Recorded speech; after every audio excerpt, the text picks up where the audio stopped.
Hello and welcome back. I'm Sardcade, joined by Steve4 Aderon. We have the loser semis match between Team Will Dance for Plex versus Team Glass Soldiers. Team Glass Soldiers is feeling a very interesting composition given that Vexor Navy issues were not banned. We have two Executor Navy issues, a Merlin, and a Scythe. And on the side of Will Dance for Plex, we have something slightly more familiar in two VNIs, a Vexor and two Navitas. Both teams have really, really incredible damage. The Glass Soldiers team is shield tanked, which means they're going to have even more damage, but it's tied up in those blasters, which are close range.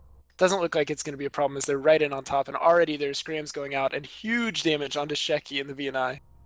Yeah, both teams opted to have all of their DPS ships right on top of the beacon. It looks like this is not going to pay off for Team Will Dance for Plex, as Sheki is going to low armor, whereas Mai is just now touching armor himself, but he does have a Scythe repping him. Yeah, but Sheki must have a local rep fitted, and he's got those Navitas reps, and they're holding him one Exec Navy issue down. Oh, wow, okay. Team Glass Soldiers is in dire straits now that they lost one of their main DPS cruisers. Gorski Kar just now being swapped to primary. Sheki still holding with those Navitas reps, keeping him alive.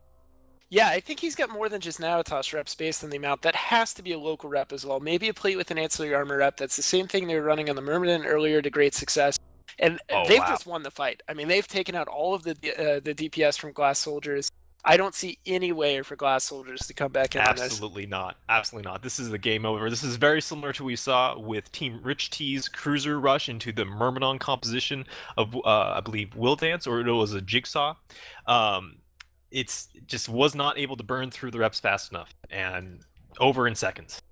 That's one of those holy shit moments, because I thought, sure, if you bring Shield Navy Executors into this fight, they would win. No problem. I thought they would burn right through them. Wow. Yeah, that is incredible. Congratulations to Will Dance for Plex on that. That is awesome. That is totally unexpected. Sard and I both knew kind of the comps going in. We had talked about it in the other channel. Sheki fan shooting one of the commentators. I guess that fit a spite. Yeah, I don't blame him. I don't blame him. That was really awesome.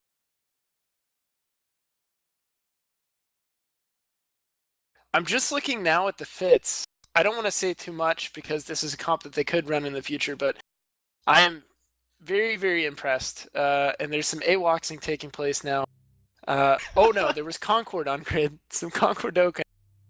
I didn't realize it was that sort of shooting the commentator.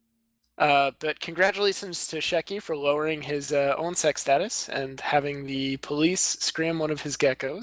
Yeah, unfortunately, we now have a 15-minute countdown for Sheki with GCC, so it's a good thing that we have a long break scheduled between matches here. Yes, this is an excellent time to go GCC.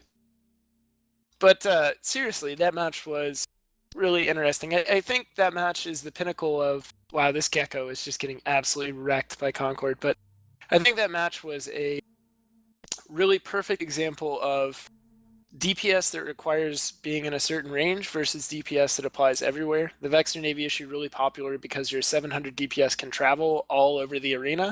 The Exec Navy has to be right on top of whatever it's shooting. And even though they still just couldn't break through the reps, but the team comps are of a similar mindset, just with different execution. And in this case, somehow amazingly, that VNI survived all of that. Yeah, again, I'm being proven wrong with my estimation that the T1 logistics frigates were not going to be much of a factor. In fact, they've been pretty much a winning, contributing factor just about every team that's fielded them. So, just really surprising to my part. It's the T1 logistics cruisers just taking up too much points. Yeah, and I think we ought to rethink our Neo strategies this year based on this performance. Maybe we don't need links for the Logi frigs after all. I guess we'll see.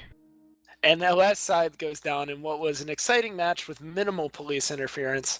That was super, super awesome. I think that goes down as my favorite match to have commentated on thus far.